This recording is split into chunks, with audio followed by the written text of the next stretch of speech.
Would Mark Franklin Patishnock please join me? Mark earned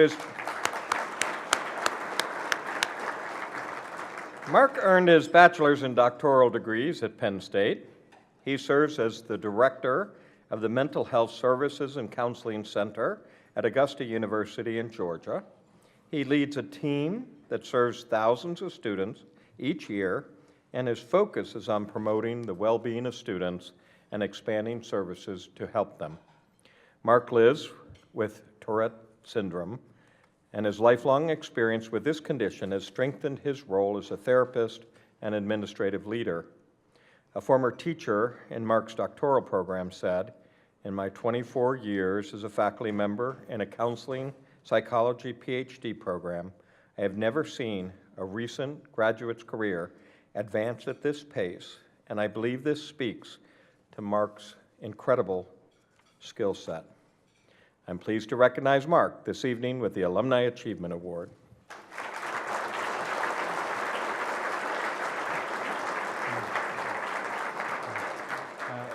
Thank you very much. It's really an honor to be here tonight. President Barron, thank you so much. Dean Monk, thank you for your nomination and for our conversation this evening. It's been wonderful. And really thank you for the Penn State Alumni Association for really making me feel like home. It's really been wonderful, and I didn't expect just how great it would be to feel at home again. That's wonderful. I really just wanted to use my time tonight to thank some people who've really impacted my life. I want to thank my mother and father for all they've done for me and supported me. I want to thank my brother. My brother, for me, he is Penn State. He works here, he lives here. The guy lives a half a block away. And for him and people like him, it's really what makes this institution what it is. I also want to thank my wife and my best friend, Heather. For me, she really is what it means to be a successful person. When I met her, we met on eHarmony, so we're an eHarmony success story. I'm still waiting for them to call me to be in that next commercial and to, pay off my student loans. But when I met her, she was a corporate dietitian. She worked in some big businesses, and she was at the top of her career, and then she met me.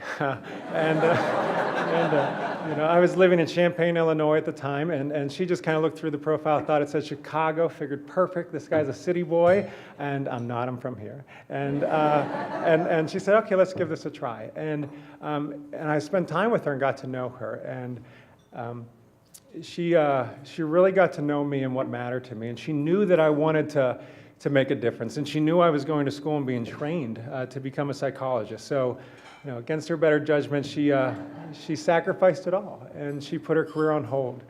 She gave it all up. She gave her family up, her friends up, the Midwest, and she said, "I'm going to go with you wherever you go." And so, my next job was in Blacksburg, Virginia. I was able to work at Virginia Tech's Counseling Center for a couple years, and then we moved to Georgia. So, it could be said that since she met me, everything for her has gone south.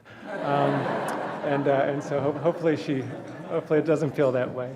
But wanted to recognize her and just so honored to be her husband. Also wanted to thank Dr. Kathy Bishke, who couldn't be here tonight. She was an amazing mentor.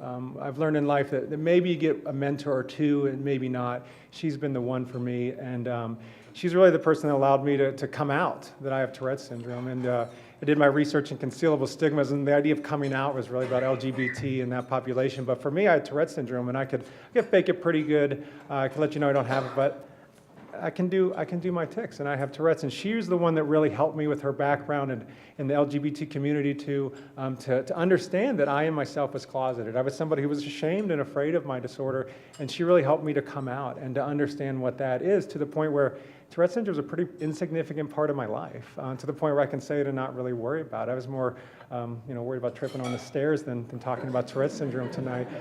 But just want to thank her and the opportunities. I've also had some just time to reflect with my time back, and there are some phenomenal students here. I'm meeting students while I was here that want to change the world for all the right reasons. There are students who I met who want to develop nonprofits to give away free hearing aids because they're too expensive and people around the world need them.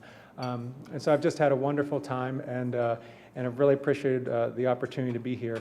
And lastly, I'll just say it's been an honor simply just to be here, to be associated with all of you, to be associated with all of the award recipients, and honestly, just to be associated is really the greatest honor of all this for me. So thank you very much for having me, and it's good to be home. Thank you.